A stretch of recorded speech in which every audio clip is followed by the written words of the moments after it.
go. Hi, Janice. How are you? I'm okay. Nice to see you today. Yeah, it's good to see you too. Good. How was your week? How was last week?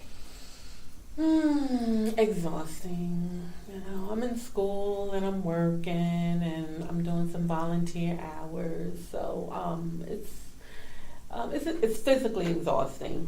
And then when I go home, things aren't any better there, so it is what it is. No, I hear you. And did you try to do any of the activities or the stuff that I told you to do with your son? I attempted, but he once again he wasn't really interested. I got this. I know what I'm doing. I don't need you to hold my hand. Those kind of comments. So he's not really interested in me helping him because he feels he can do it on his own, and honestly, he can, but he's a procrastinator. So we had another outburst this week, and it wasn't pretty. He says exactly what's on his mind and how he feels about me. And I say exactly what's on my mind and how I feel about him. And what happened this week was that he ended up losing his job. He had a great job. He ended up losing it because his job found out that his driver's license was suspended.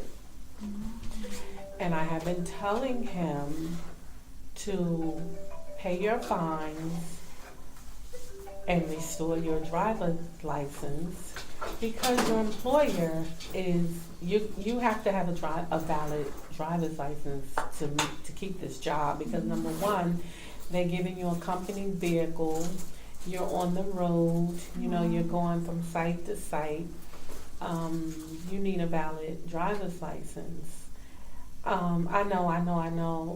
I'll take care of it. But he's the type that when he gets paid, he just wants to do what he wants to do with his money, and he's not responsible. He doesn't take care of his responsibilities. So when it came up for the employer to give him a vehicle, of course they run his license and they find out his driver's license is suspended, and they let him go. Wow. So he was devastated. And I must say, I really, as a mother, you would really feel bad and sorry for your kid. But I must say, I really didn't feel sorry for him. Part of me wanted to say to him, that's what you get. You're not exempt from the rules. This is what everybody has to follow rules, and you're no exception. So now, of course, he has another chip on his shoulders because now he has to start all over looking for employment. But And I can hear that you're a little bit like upset. Like I feel like a little bit of anger when you're talking. yeah, I am. I'm angry. I'm frustrated. I'm just so over him. I'm just really ready for him to move on because he's old enough where he really needs to move on. And he said he's not happy with me. I'm not happy with him. So why would you jeopardize something good that you have, like your means of support? Not everyone gets a great opportunity like that. He has a college education.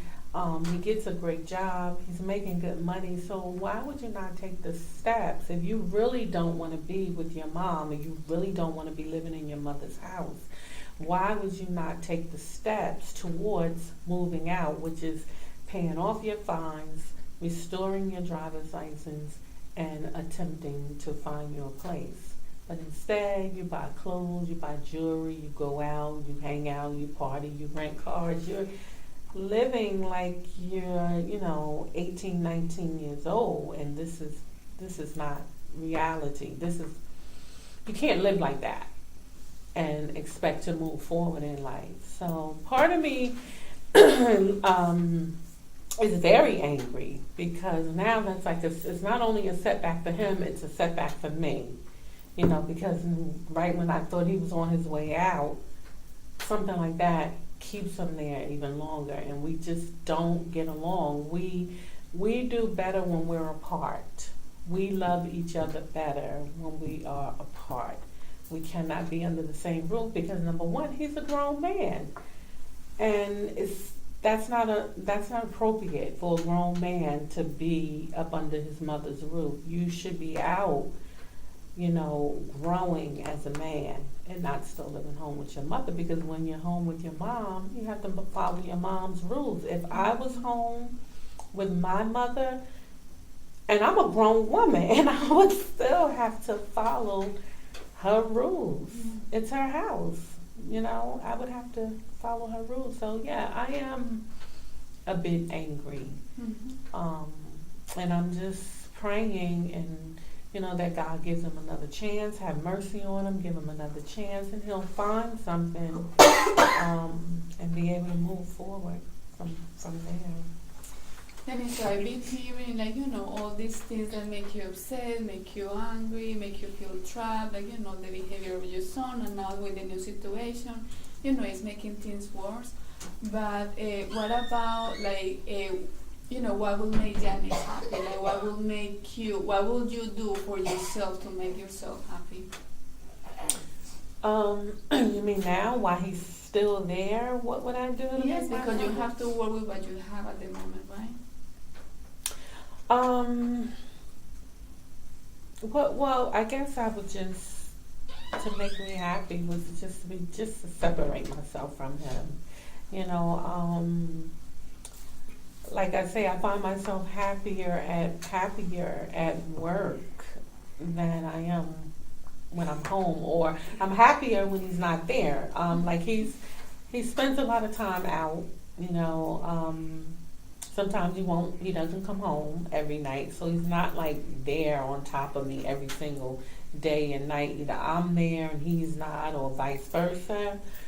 So, excuse me. So when I get that quality time alone, that makes me happy. Just not being around him. When we're not arguing and bickering, we get along fine. He makes me laugh. He has a really good sense of humor, and we talk and we have fun. But when we begin to clash is when I give him a directive, when I tell him what he needs to do. He has a problem with authority. He doesn't like anybody telling him what to do. So then that's when the conflict comes in, because he says I'm bossy, and I probably am, because when you're living in my house, I want the bathtub clean. I don't want the floor messy. I want the kitchen clean. So yeah, I'm bossy. If that's what you want to call bossy, then yes, I'm that. So I'm most happy when I'm not with him, when he's not around me. And you do anything, like an activity, like a special, like any kind of ritual, like gardening or something for yourself? I love, excuse me, I love going to the spa. So I have been going for massages into the spa, and I am in a relationship, and me and my boyfriend, we do a lot of things together as well. And he really makes me feel good, and he can make me relax and just forget about, the things that are going on with my son. So I like having him around, and he's been in my life for a long time now, so he's nobody new to the situation. So yeah, I go to the spa, I'll go get my nails done, now that it's nice out, I can take little walks. But I still don't have a lot of time right now, but once the semester ends with school, I'll have more time where I can come home, change my clothes, and just go out for a walk and just, enjoy life, enjoy the environment and the life, and not be in the house so much. I think, that's really interesting, to find something in the middle of the storm, like something to keep you grounded and keep you motivated to keep going on.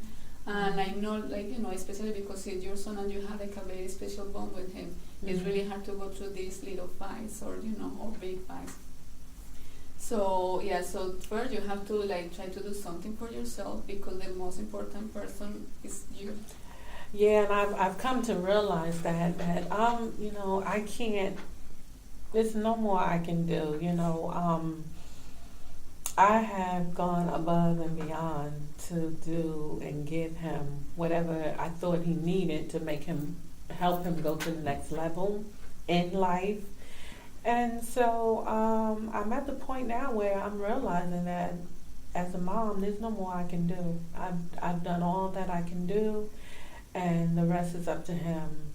And he will choose his own fate, his own destiny. Because sometimes he can be his own worst enemy, because the things that happen to him, they don't have to happen. You can foresee them coming down the line. Everybody can see it but him. And I'm at the point now, until he can see it for himself, I can't make him see it. So I'm getting more in tune with knowing that there's just no more I can do. He's responsible for his own life now, and I'm just going to live my life. Be happy and live my life, because it's too short. I don't want to, worry. I don't want to be stressed out. I don't want to have a heart attack, a high blood pressure. I don't want to make myself physically sick by worrying about him, trying to make sure he's doing the right thing, giving him the means to do it with. So I'm going to start backing off. Yes, and I think, like, sometimes when we sit down in the other person's chair, like, maybe he is struggling himself because maybe he gets in his room and he thinks, I'm a grown-up person, I'm still with my mom. Maybe he feels like a failure. So it's maybe, maybe he does want to move on. Maybe he does want to, like, actually get out of the house. But, sometimes for men, it's like, they're supposed to be out of the house. So maybe the own feelings that he has inside, the one that keeps him in there and don't let him like push and move forward. And I've often thought about that, because I can see that in him where he's angry, but he's more angry at himself, at his situation. It's just like you said, he feels that he should be further along in life than what he is, because when he first graduated, he thought he was going to be able to graduate from college because he had an engineering degree. He would land this great job, great money, and he would move on. And that wasn't the case. The economy wasn't doing as good as it had been doing. People with college degrees just weren't getting the jobs that they were qualified for. So a lot of them had to take jobs paying less, doing less. And for a long time, he refused to accept that. Like, he couldn't understand why he couldn't land that job, why he couldn't, move forward, why couldn't he get the money that he should be getting. And it took time. So I know things like that did anger him, and I understood that. But at the same token, you can't disrespect me and expect to be blessed. You're just not going to be able to go around, disrespect your mother, talk to her any way you want to, and expect to have this big blessing fall on your life. It's just not going to happen. So when he learns that the hard way, hopefully it's not too late.